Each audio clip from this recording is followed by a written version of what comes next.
मच्छी मी साफ करून घेतलेली आहे।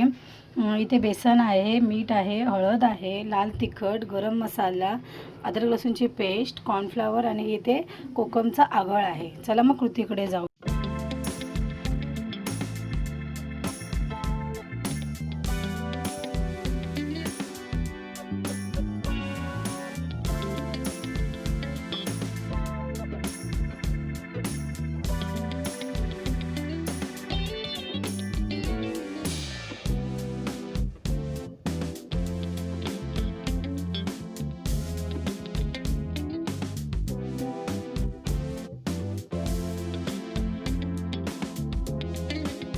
आपण मॅरिनेट करून घेतलेला आहे, 5 मिनिटं झाले त्याला।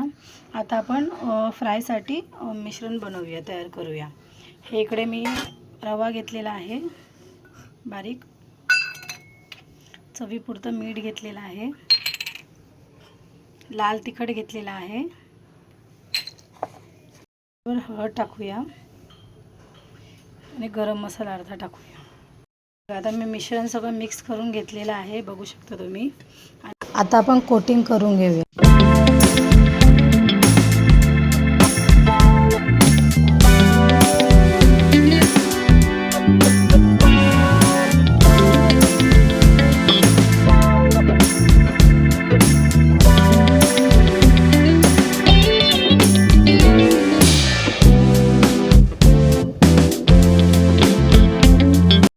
आपली आता फिश फ्राय तयार झालेली आहे। व्हिडिओ आवडला तर लाईक करा, शेअर करा आणि सबस्क्राईब करायला विसरू नका।